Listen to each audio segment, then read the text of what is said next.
మీ business ఏదైనా మీ ఊర్లో promotion చేయాలంటే అది సుమన్ టీవీతోనే సాధ్యం. ఇప్పుడే సంప్రదించండి.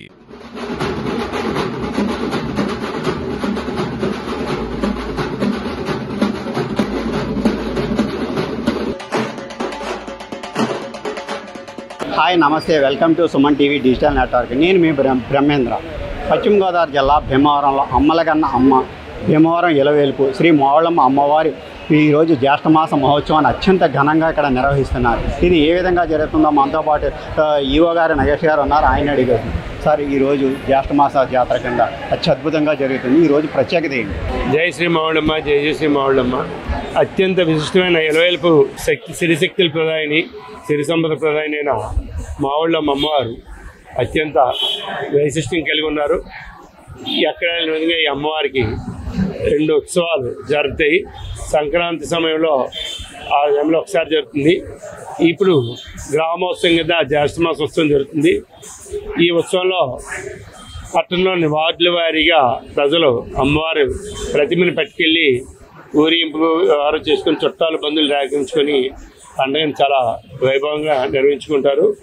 జై శ్రీ మావుళ్ళమ్మ, జై జై శ్రీ మావుళ్ళమ్మ. అలాగే అమ్మవారి నిత్య అన్నదానానికి ఎంతో ప్రాబ్లమ్స్ అయి ప్రజల భక్తులు అది ఎదుర్కొంటున్నారని తెలుస్తుంది. అలాగే పర్యావరణాన్ని పరిరక్షించే విధంగా ప్లాస్టిక్ నిషేధించాలన్నారు, కానీ అమ్మవారి టెంపుల్ ప్రసాదానికి ప్లాస్టిక్ని విరివిగా ఉపయోగిస్తున్నారు. దీన్ని ఏ విధంగా చేస్తారు? ఇది మీ దృష్టికి వచ్చి పేపర్ కవరే వాడుతున్నాం. టెండర్లో అనుమతులు పొందడంలో కొంత ఆలస్యం, కేవలం కొంతమేర మాత్రమే ప్లాస్టిక్, కానీ ప్లాస్టిక్ ఉపయోగించట్లేదు, చాలా తక్కువ మాత్రం. ఆల్రెడీ మళ్ళీ పేపర్ కవర్లు ఇప్పుడు అప్డేట్ చేస్తాము, పేపర్ కవర్లు ఇవ్వడం జరుగుతుంది. అలా పర్యావరణ పరిరక్షణ చేస్తున్నాం. అలాగే అన్నదానం అన్నది స్థలాభావం వల్ల చాలా తీవ్ర సమస్య ఉంది. ఇది కలెక్టర్ గారు దృష్టిలో కూడా ఉంది. కలెక్టర్ గారు కూడా కలెక్టర్ గారు, గౌరవ శాసనసభ్యుల వారు కూడా ఈ విషయం మీద కొంచెం స్థలం ఇవ్వడానికి, గుడి వెనక స్థలం కానీ గుడి పక్కగా వాయువులో ఉన్న మరో స్థలం కూడా దేవస్థానానికి ఇప్పించడం ద్వారా అది ఈ కష్టాల నుంచి గట్టెక్కించాలని వాళ్ళు కూడా చాలా ప్రయత్నం చేస్తున్నారు. ఎక్కువ మందికి అన్న ప్రసాదం పెట్టడానికి అవకాశం ఉంది కూడా, నేను అన్నదానం పెట్టడానికి కొంచెం స్థలాభావం వల్ల చాలా ఇబ్బందులు ఎదుర్కోవాల్సి వస్తుంది. ఈ విషయం కలెక్టర్ గారు కూడా చాలా శ్రద్ధాశక్తులు పెట్టారు. అలాగే గౌరవ శాసనసభ్యుల గారు కూడా శ్రద్ధాశక్తులతోంది. తొందరలో ఈ సమస్యకు పరిష్కారం లభిస్తుంది.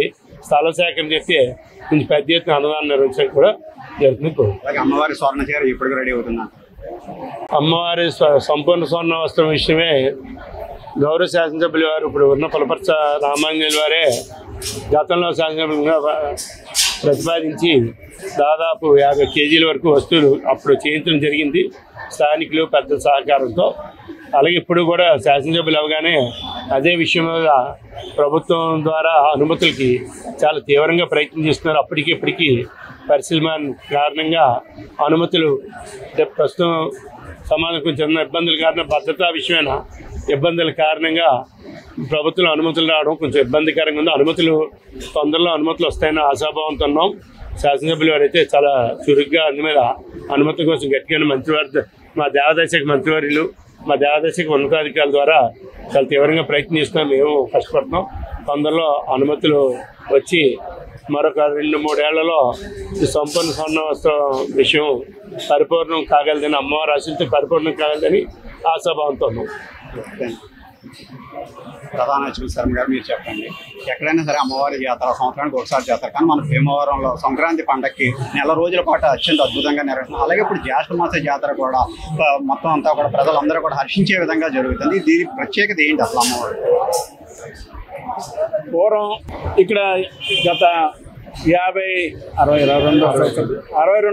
సంవత్సరాల క్రితం అమ్మవారి దేవస్థానంలో ఈ ప్రాంతంలో నివసించే కూరగాయల పంటవర్త సంఘం వాళ్ళందరూ కూడా అమ్మవారి గుడి సన్నిధిలోనే కూరగాయల వ్యాపారాలు చేసుకుంటూ ఉండేవారు. వీళ్ళందరూ కూడా వీళ్ళ వ్యాపారాలన్నీ కూడా బాగా వృద్ధిలోకి వచ్చినప్పుడు అమ్మవారి దయ వల్ల మనం ఈ వ్యాపారాలు బాగా వృద్ధిలోకి వస్తున్నాం కాబట్టి అమ్మవారికి మనం ఏదైనా ఒక జాతర మహోత్సవం చేయాలని నిర్ణయించుకుని అంతవరకు కూడా వాళ్ళు కృష్ణాష్టమి చేసుకునేవారు ఇక్కడ. అప్పటి నుంచి కూడా జ్యేష్ఠ మాసంలో ప్రతి గ్రామ దేవత కూడా జాతర మహోత్సవాలు జరుగుతూ ఉంటాయి. కానీ ఇంకా విశేషంగా మనం చేయాలని తలపించి అప్పుడు వాళ్ళందరూ కూడా జనవరి నెలలో చేయడం జరిగింది.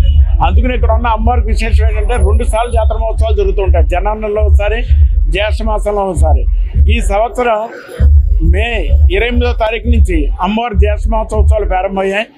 ఈ నెల 20 తోటి అమ్మవారి జాతర మహోత్సవాలు ముగించి జరిగి ఆ రోజున రాత్రంతా కూడా అమ్మవారు నా గ్రామం అంతా కూడా ఊరేగి ఉదయాన్నే దేవాలయాన్ని చేరుకుని ఊంజల సేవతోటి అమ్మవారి జ్యేష్ఠ ఉత్సవాలు ముగింపు జరుగుతాయి. కాబట్టి ఈ జ్యేష్ఠ మాసంలో జరుగుతున్న బ్రహ్మోత్సవాల్లో కనుక అమ్మవారు దర్శించుకుంటే వృత్తిరీత్యా కానీ విద్యలో కానీ వ్యాపార రీత్యా వ్యవసాయాలు అన్ని విధాలు కూడా అమ్మవారు కాపాడుతూ ఉంటారు. కాబట్టి మన అన్ని వేళల్లో కూడా గ్రామ దేవత అంటే మనం పడుకున్నా నిద్రిస్తున్నా మెలుకున్నా ఎలా ఉన్న అన్ని వేళల్లో కూడా అమ్మవారు కాపాడుతూ ఉంటారు. కాబట్టి అమ్మవారిని దర్శించుకుని మనకు కోరుకుంటే ఏ కోరిక నెరవేరుస్తూ ఉంటారు. కాబట్టి 2 తెలుగు రాష్ట్రాల నుంచే కాక దేశం మొత్తం మీద నుంచి కూడా ప్రజల భక్తులు విశేషంగా అమ్మవారిని దర్శించుకుంటున్నారని, అలాగే ప్రతి గ్రామ దేవతకి సంవత్సరానికి ఒక్కసారి మాత్రమే అక్కడ జాతర జరుగుతుంది. కానీ భీమవరంలో ప్రత్యేకంగా సంక్రాంతి పండుగ నెల రోజులు మరియు జ్యేష్ఠ మాసంలో కూడా విశిష్టంగా ఇక్కడ జాతర నిర్వహిస్తున్నామని, అలాగే నిత్య అన్నదానానికి కూడా అన్ని ఏర్పాట్లు చేసే విధంగా స్థల సేకరణ జరుగుతుందని ఈవో గారు